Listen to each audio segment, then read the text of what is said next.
Let me make sure my hair's okay. Yeah, go on. Yeah, there you go. Yeah.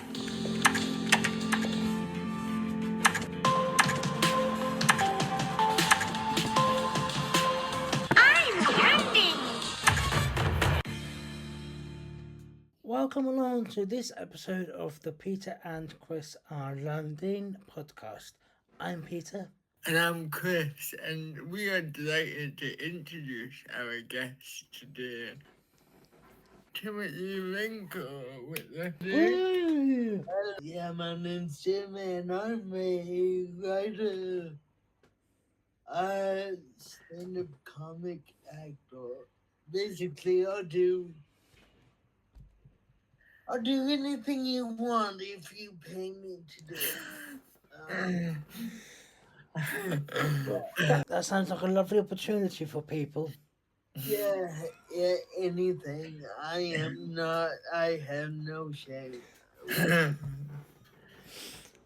So, to kind of start off, you were born in Mexico City, is that right? Yeah. Yeah, and then you transferred to North Carolina? So my parents are both from North Carolina. But they had me when they were working in Mexico. Because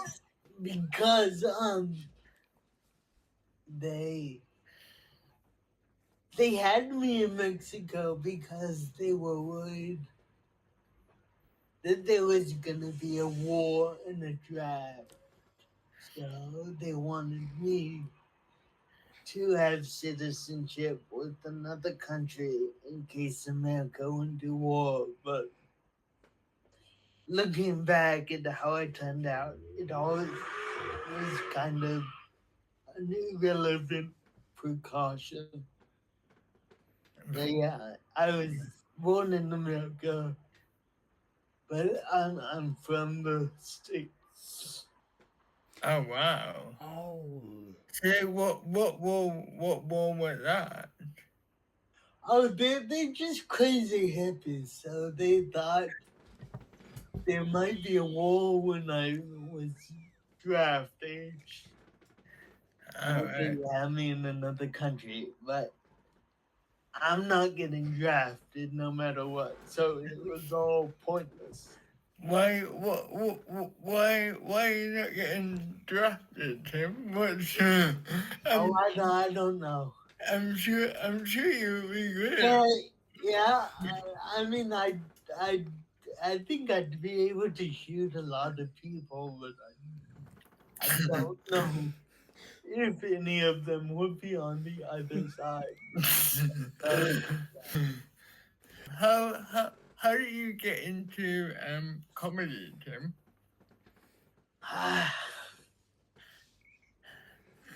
Well, I don't. How did I? Oh, that's how. Yeah, I did it because I went to university in Memphis, Tennessee,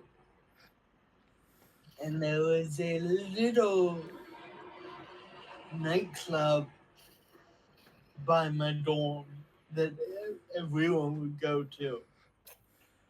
And one day they had a stand-up competition, and I did it, and I came in third, and I made $20. Nice. Like, oh, this is more money than I'm ever gonna make from art. So I just did that. Yeah. My whole life is just doing stuff. Small change. Oh. Yeah. That's so. You did that, and then how did it kind of like progress from there? Because your career now has gone strength to strength. So from Memphis, I moved to New York, and then I decided a year in New York, and I decided to do a semester abroad here, just to see the scene because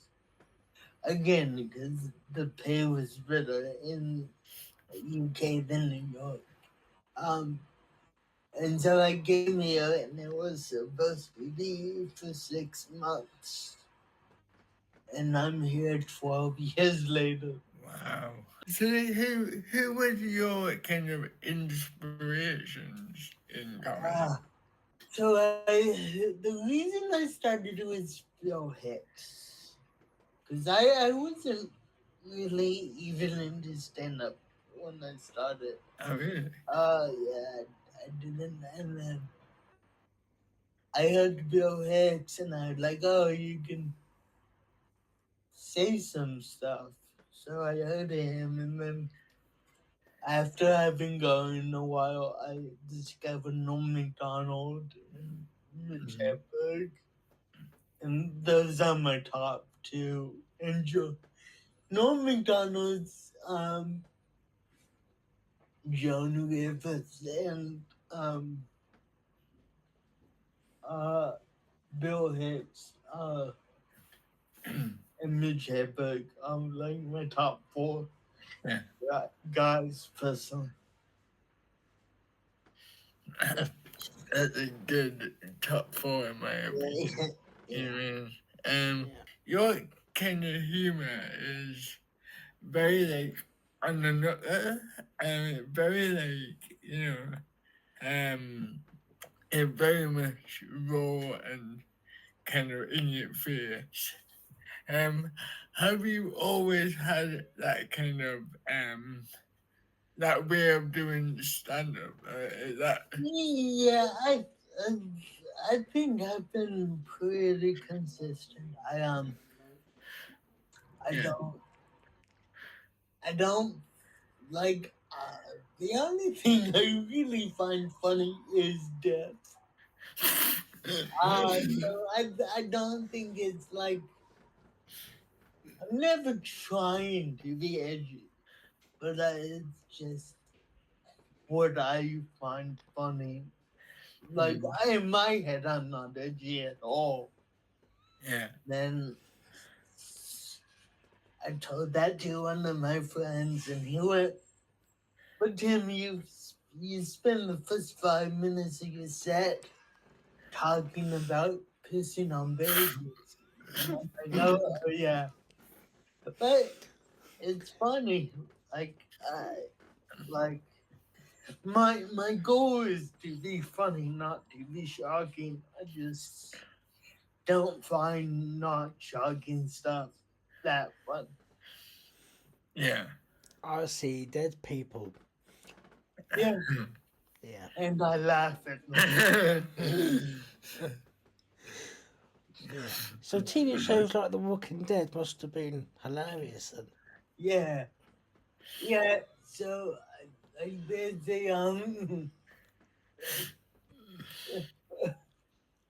there's it's yeah, because I feel like I'm actually much more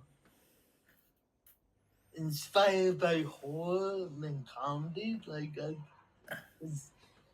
To me, horror and comedy is kind of doing the same thing, Yeah. which is getting to like a primal feeling. So it's like, yeah, like I love The Exorcist. I find that funny, and it's just like I don't know. I don't I like it. Yeah, I like the dark aspect of life more than Yeah. making people feel good.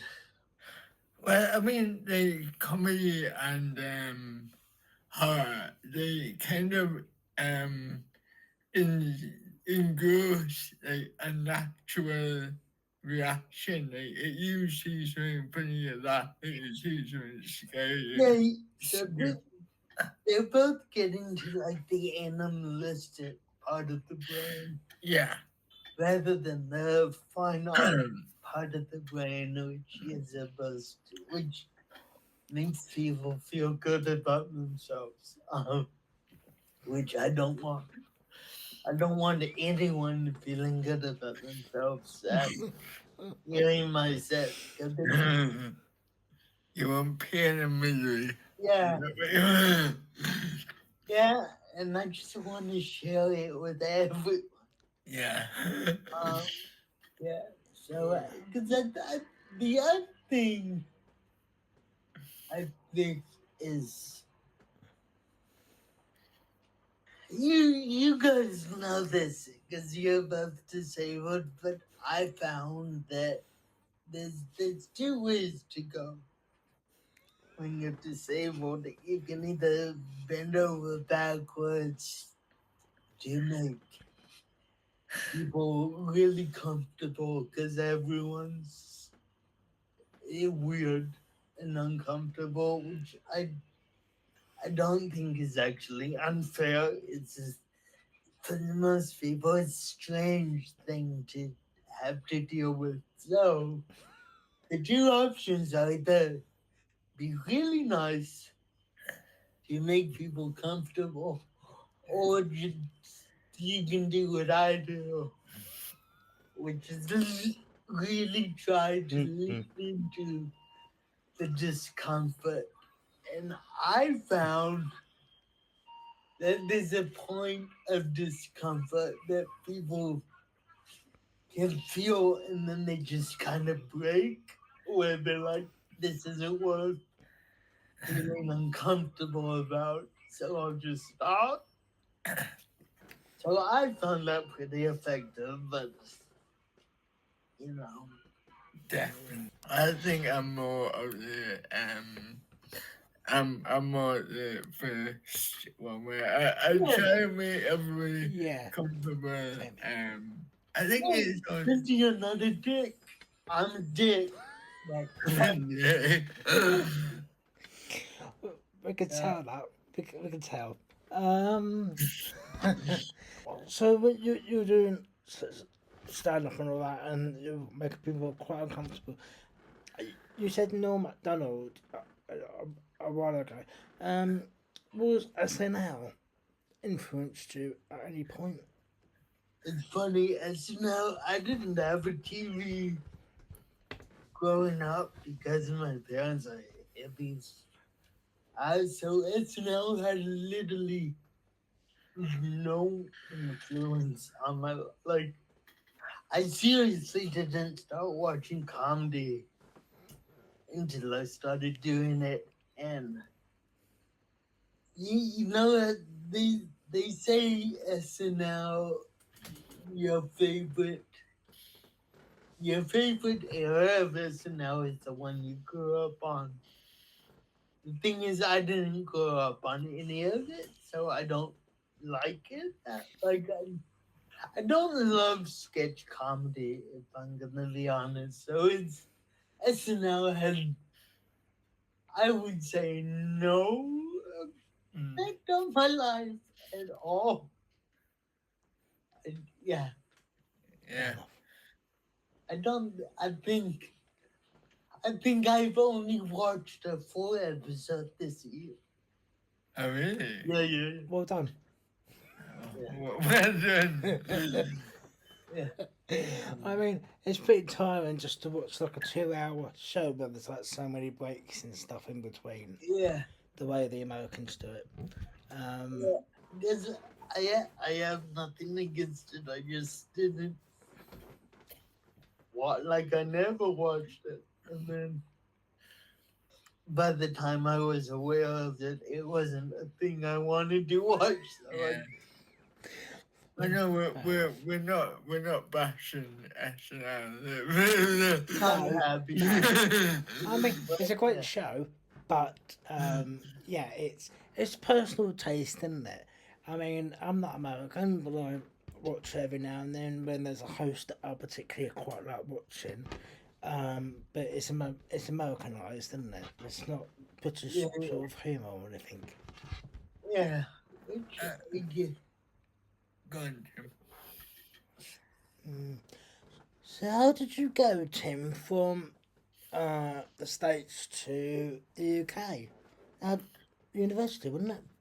Oh yeah, I went to college, uni here. Yeah, London South Bank University, and it's not a great college. I can say that now. 'Cause the program I was in completely shut down, so I'm not gonna hurt anyone's feelings. It's still working there, but like it's not a huge score. And after my show came out, I was like, oh, I wonder if I'm a famous alumni now. So I looked it up, and the most famous guy that went to my school was one of the guys that planned 9/11, Oh, which is very frustrating. I'm never gonna be famous with that I guy. mean, oh, I have no words. I have no words.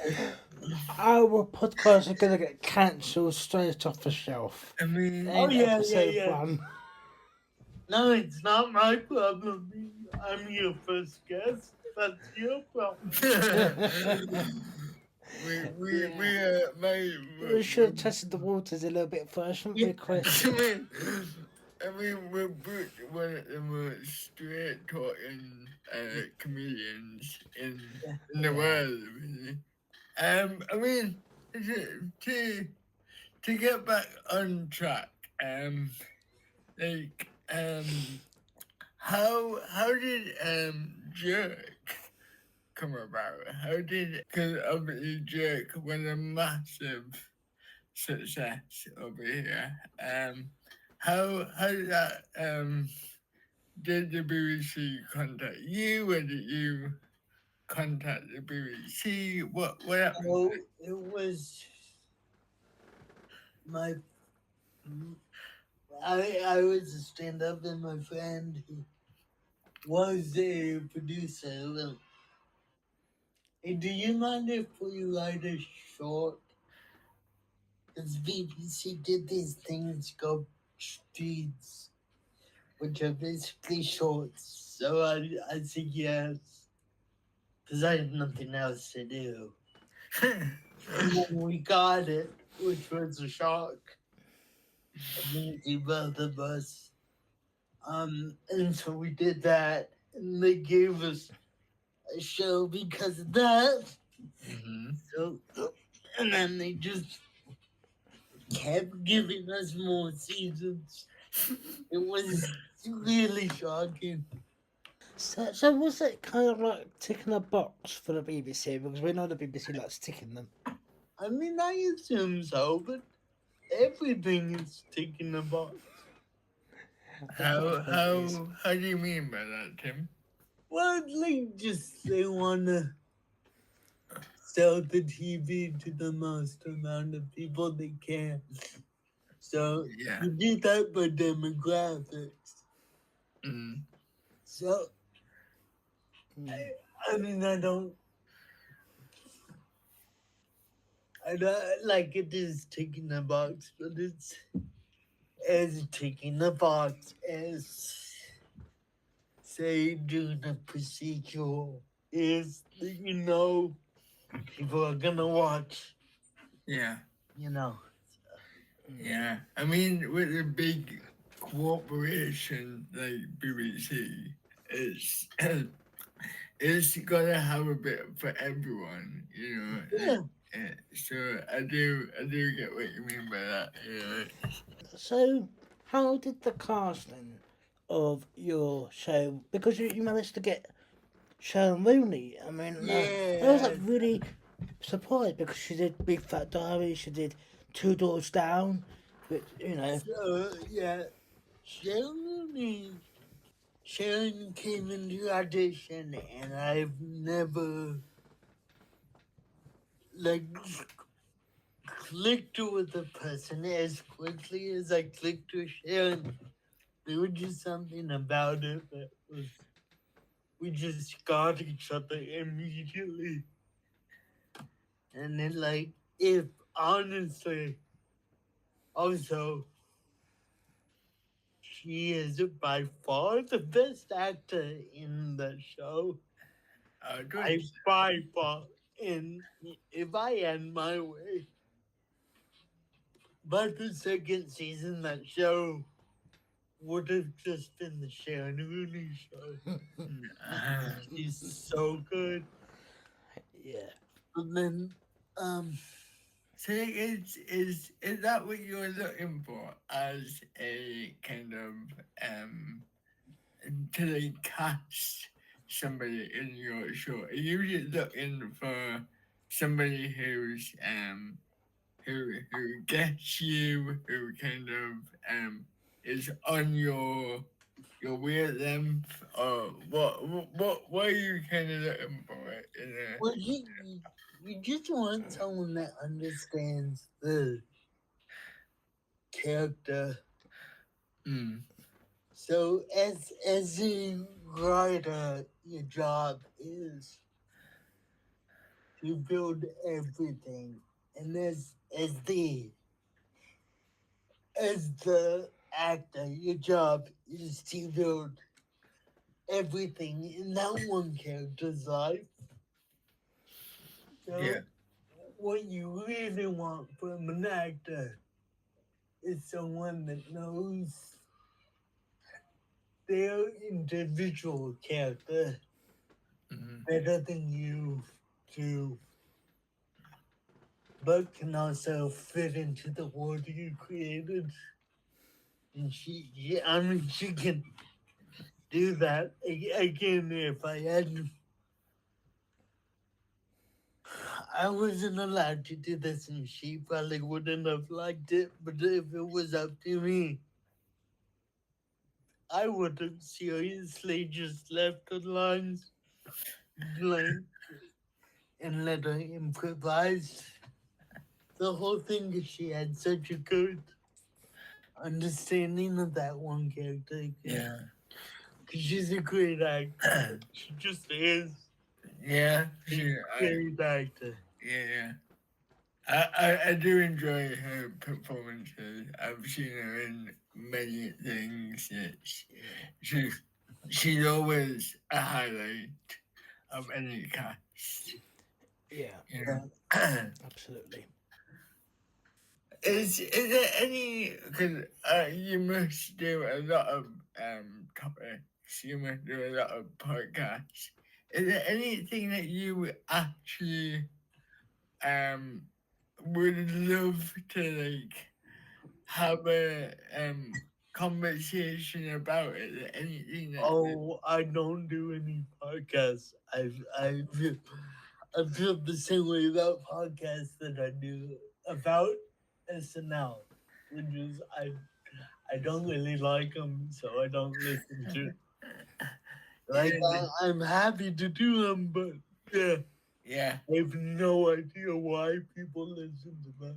That's not what we want for the Yeah, yeah, You're doing a bad job, boys. no, okay. Not the right guy to hire. Is just No, we set the bar pretty low for the first one, haven't we? But we managed to get a big hit like you on. So when you go through the series of Jerk, and then you bring in a character like Indris into, which is basically a punching bag for you just to dab jokes at. Yeah, it seems like a very good character to kind of be, it sort of be the bad guy that you just kind of go for, and then it's the same for every, yeah, brilliant. yes, Rob played it so well too, which he doesn't get enough credit because it's hard to get credit as the punching bag, but yeah. So with Rob, I wanted Idris. We wanted just a nice guy to kind of counterbalance how shitty me and Sharon are as people in that show. And so like the key with a punching back character like that is he can't feel any pain or else you start feeling bad for him and it becomes not funny, it just becomes sad. So and Rob does that so well, just not not let anything get him down. Yeah. And going on a bit further into Siege, you brought in Lee Ridley, obviously known as Lost Voice Guy from Britain's Got Talent, playing Kiefer. How did you manage to get him on? How did you? Did he request or? It's easy because I know him from the circuit. So we did comedy together. So we knew each other already. And he was the first guy we cast. Right. Because we like that. His voice machine is so funny. We could think of like 10 different things to do with it. And so I think he was literally the first cast. Just he was the only guy we knew we needed because no one else, literally no one else at the time could do that part. Now I think one other guy maybe. But yeah. What do you think acting for disabled people, where do you think that is heading? Is it heading in the right direction or are we still kind of working towards I mean, honestly, these days it looks like it's a moot point. Because AI is just gonna start doing it all. it? So I don't. I think it's on an okay path. It's always gonna be a struggle, because there aren't enough parts for anyone ever. But yeah, I'm much more concerned with the boring stuff that no one else thinks is interesting beside me, like the writing and the cat. I think actually the acting is only the thing you see, but it's not actually where the change is gonna take place. Right. It's gonna be representative of change. If that makes sense. And I think it is heading in the right direction. Yeah, but as far as specifically acting, like I guess so. But yeah, it's the actors can only do the parts they can do. Yeah. So it's kind of not up to them. Because there's plenty of actors out there willing to take jobs. So it's about getting the jobs for them rather than them doing the job. Yeah. Yeah. It's funny you say about AI because that's Lee Ridley's job over, then, isn't it? AI just do the voice and I saw left. I mean, not really, because Lee could do it from anywhere. Lee could do stand up from his house and do, Lee but could then, just send his phone to do stand up stage. And then, oh, that's the dream. Doing stand up on your bed. Mhm. Mm. I think my final question, anyway, I don't know where Peter, is there any, I kind of want to loop it all together. So, have you got any, got like an open question for our next guest? We've not actually booked anyone, so it's a little bit harder. Have you got a question for the next guest? Yeah, where is the body buried? I Where is it? can't wait to do that. Okay. Pierre, do you have any more final questions? Well, it's hard to top that question, isn't it, and that answer. But yeah, it'll be interesting to see what the next guest says. So you're talking about most of the Brit. Well, whatever happened to Jerk in the end? Because it was kind of like shown during COVID, and then it seemed like the show died in a way by itself. So was it Yeah. 2023?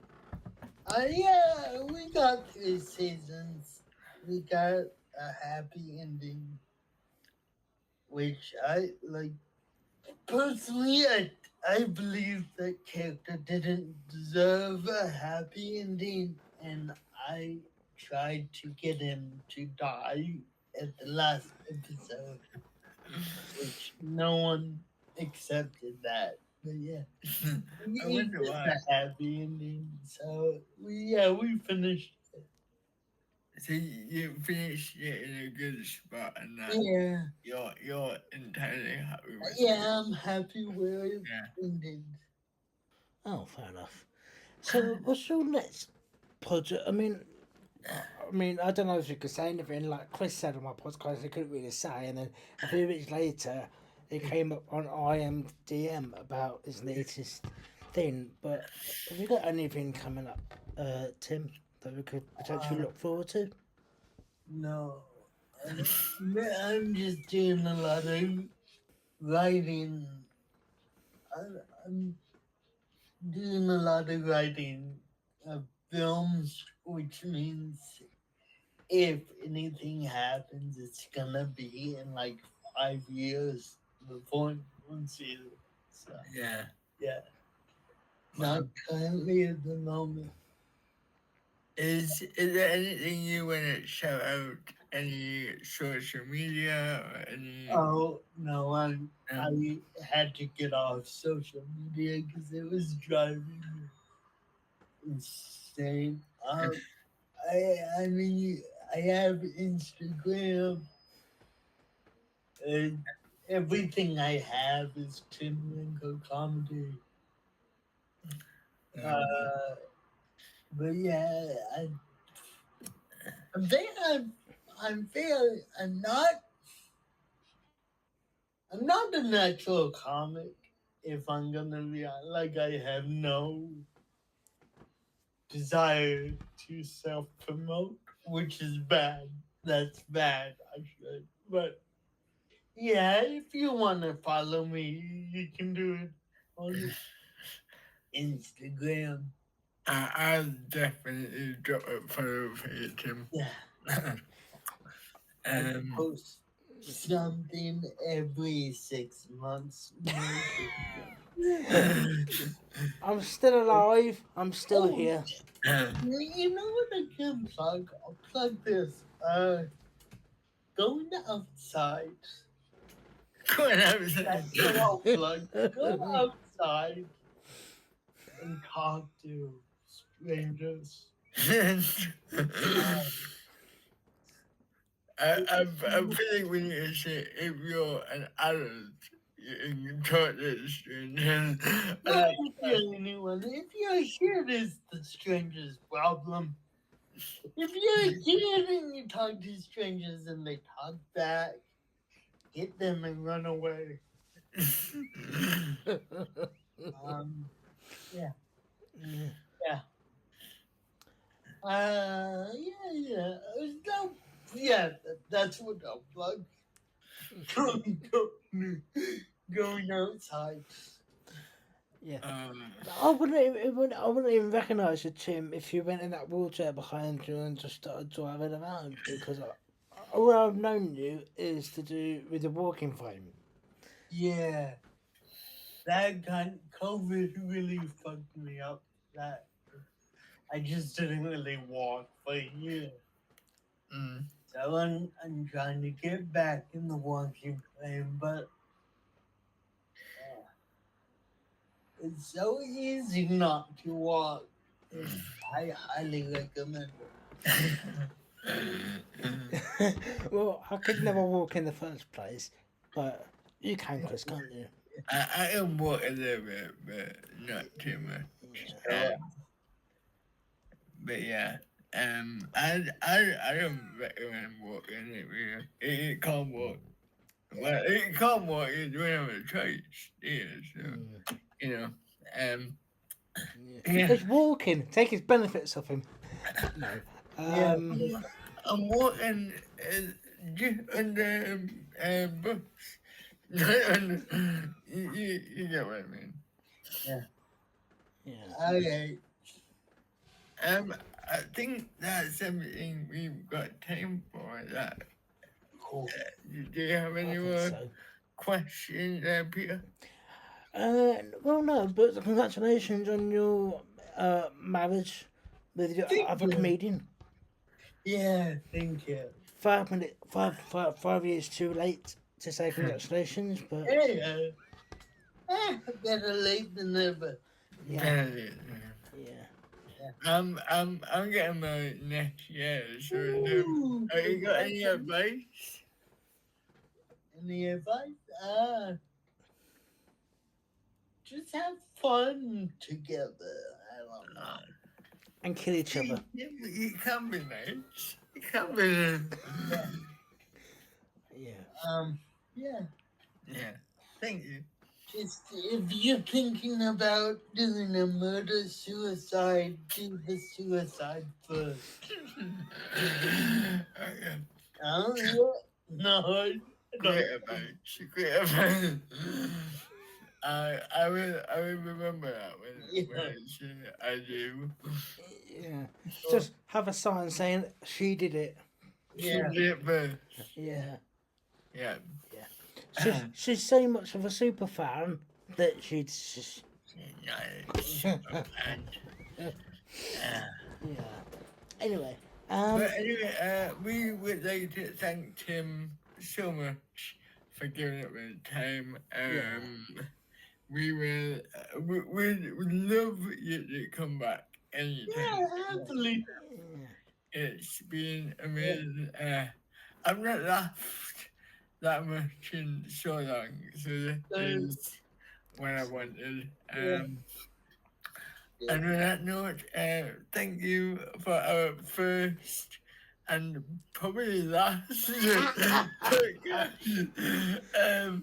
But Tim, thank you so much.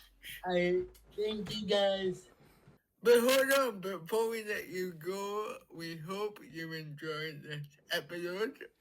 Don't forget to follow us on all the various channels, and it's been Learnding, and we'll see you on the next one.